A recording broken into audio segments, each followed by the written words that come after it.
Had a stalker when I was in high school. So when I was in senior in high school, this would have been around 2007, I was out of the blue contacted one day by this random guy on MySpace. I vaguely recognized him, but didn't know him. He told me that he knew me from school and that I had tutored him in math a couple of times. This should have been my first red flag, and something was off. I hate math, and I've never tutored anyone in it. I told him he was mistaken, but I tried to be nice to him, and we struck up a friendly conversation. Soon, the guy started talking to me at school. It started pretty innocently. He was giving me more attention than I wanted from him, but I was flattered and didn't think anything of it at the time. He was a couple years younger than me, and I figured he had developed a crush on me primarily because we were both kind of odd compared to the other kids in our high school. It was a very small school. My graduating class was about 40 people, and he and I were two of a very small number of alternative kids there. He was pretty emo, while I tended a bit more towards punk. Both of us loved My Chemical Romance. I figured he was just into me because there weren't many other girls with similar interests. Before long, he started waiting for me at my locker every day, between every class. He started following me around before school and during lunch. He started coming to my performances. I was in drama and choir. I tried to be polite, but started avoiding him. I would go to the local grocery store to eat lunch, even though it was more expensive, because underclassmen weren't allowed to leave campus. The situation continued to escalate, to the point where he sexually harasses me every chance I failed to avoid him.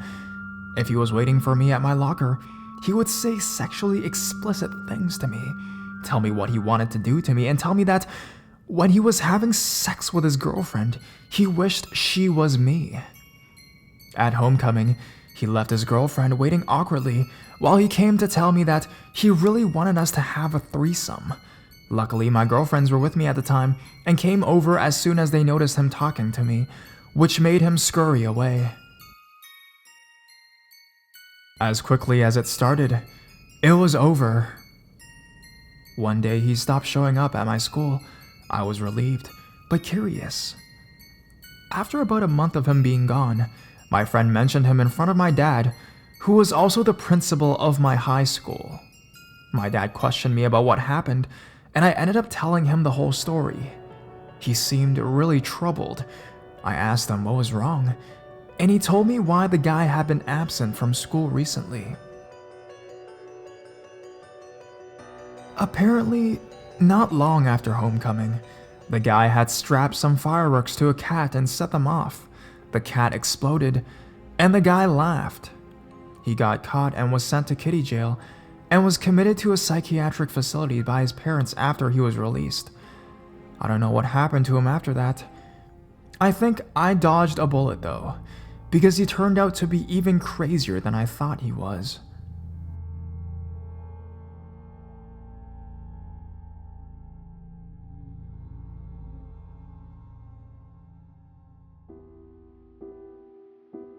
Another high school stalker.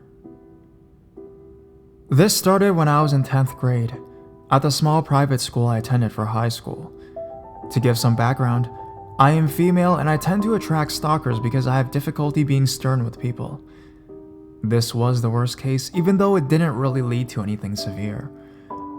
About halfway into the semester, we had this new guy, Tim, transfer from New Mexico. He was your typical scrawny, smelly, nerdy, white teenage boy, but he was also fairly quiet. He had one of those rose-tinted glasses that made him stand out too. I had a small group of guy friends, and he kinda clung on to us. No harm, he was just annoying, and he had no knowledge of social cues. He made lots of jokes that may have been funny if we were 10 years old, but just made him seem childish when we were 16. This guy I was semi-interested in sort of befriended him, and so I tagged along. He confessed to us that he had to move across the country to live with his grandparents because he was suicidal and had no friends back home. I felt sorry for him, and I continued to hang out with him and even tried to get the rest of our class to be nicer to him. That year, he asked me to the banquet.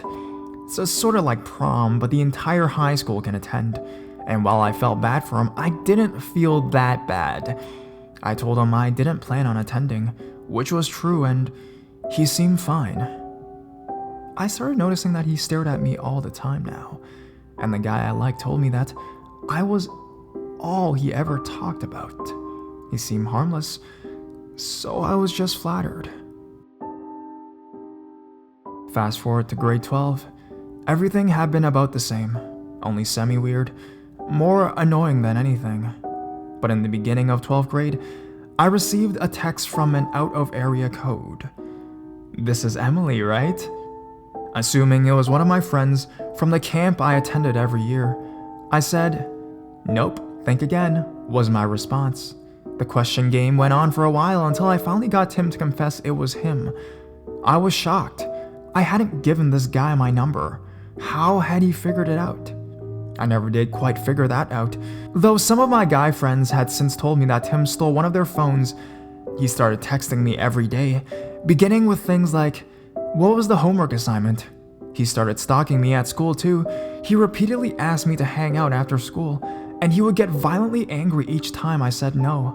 My boyfriend, now fiance, said that Tim gave him the creeps, but he was understanding about the situation and decided not to get involved until it was necessary. He started taking my papers and replacing my last name with his, raising questions with the teacher. Around this time, he started calling me too, and his text turned into, "I love you so much, you're all I care about, you should come live with me," etc. I didn't feel too threatened, so I kept it to myself, but it was definitely getting too weird. He started obsessing over everything I was interested in so that we could talk about it. If I didn't text him back right away, he sent me 20 messages asking me where I was and what was taking me so long. He started joking that he was under my bed, in my closet, waiting in the bathroom. I was starting to get freaked out. He would stalk my social media accounts and edit my photos and put my head on naked woman's body and send them back to me. He also had a picture of me as his background, or so I've been told by my guy friends. One night, he texted me and asked me if I would send a picture of my boobs because he had never seen breasts before. A few nights later, he asked again, and when I declined, he asked if he could call me. Over the phone, he proceeded to ask if I wanted to masturbate with him, so we could hear how the other sounded in bed. I said no and hung up immediately.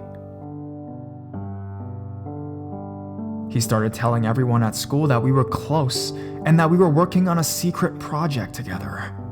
Everyone just assumed I was cheating on my boyfriend with Tim. Tim also began telling me how he was working on a bomb at home and that he was going to blow up our school. "Don't worry," he said. "I would save you. You're special." I finally, after graduation, and Tim had gone back to New Mexico, told my boyfriend everything, and he called and had a talk with Tim. My boyfriend still hasn't told me exactly what Tim said to him, but he called me after the conversation pretty shaken. He told me to tell Tim I couldn't talk to him anymore and block his number. He said things that made me wonder how severe it was though, like, "He's messed up. I think he would kill you so I couldn't have you." I know I should have blocked him way before I did. I just felt bad for him. And also, by the end, I wasn't sure what he was capable of. I had to see him every day at school. Blocking him may have resulted in a serious problem. I haven't talked to Tim since, and I hope I never do.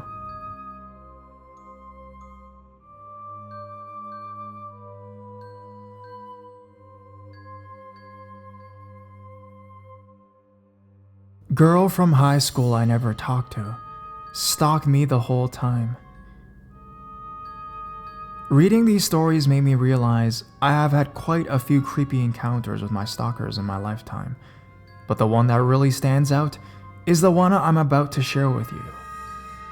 One day during my freshman year in college, I get a random Facebook friend request from this girl. I tried seeing who she was, but everything was blocked. But from her profile pic in the thumbnail, it looked like a girl I had just met in college, and I didn't remember the girl's name I had just met. I'm horrible with names. So I accept her friend request. I kid you not. Literally 5 seconds after I press accept, she starts private messaging me saying stuff like, "Hi, do you remember me?" And thinking it's the other girl from college, I respond, "Yeah, we met yesterday, right? Our mutual friends?" And she goes, "No, from high school." I then look through her pictures and realize, oh shit, it's not the girl I met yesterday. Who is this? Well, she kept sending me message after message of how she would always see me in high school walking the halls with these specific friends and how I always parked in this particular spot during senior year. She even mentioned the first few classes I had. She wasn't even in those classes at all. This got me a little weirded out because she was right about all those details. I didn't even remember this girl at all. She started getting a bit defensive in her messages, saying things like, "And I waved at you, but you never saw me and that upset me." And, "Yeah, I saw you walking to class and I looked at you for a long time, but I guess you never saw me. LOL. Well, I tried being as polite as I can and told her I really didn't remember anything. My high school had about 4,000 students, and that I was sorry. She then asked me out. This is still only 10 minutes after I accepted her friend request. I declined politely, and she was trying every move to ask me out over and over to see if I would give in. I finally just turned off my computer and started doing homework or something. Flash forward about a year later, and I find out a friend of mine from elementary school is dating her. I found that strange but didn't think anything of it, and actually calmed me down a bit knowing she might get off my case. One day I was sleeping in my house. I woke up to the doorbell. It was about 10:30 a.m. and I walk out of my bedroom to make sure it's not anybody I know cause I look like crap. But as my mom opens the door, there she is standing right there with my friend. I give my mom that look, but my mom, being polite, invited them in. I'm thinking, great, now she knows where I live too. They stay for a good 2 hours, and she just keeps talking to my mom and I, while my friend is just sitting quietly on his phone. When they finally left, I explained to my mom who she was and what she did. My mom thought she was kind of off anyway, but then my mom sees a friend request from this girl on Facebook, which I thought was extremely weird. A few months later, I find out she breaks up with my friend, and she starts talking to me again about the whole breakup, and I really didn't care. What was weird was that she got my number somehow and started texting me. I talked to a friend about this and told me that this girl started talking to him too and would ask him about me and ask him if I wanted to date her. It was really weird. I finally told her no yet again, and she went off about how her 3 therapists aren't going to be happy about this because I was making a mistake rejecting such a great girl. Yeah, I'm pretty sure she hasn't stalked me in a while now. I mean, I haven't heard from her since. I've had friend requests on Facebook from her again, but that's about it.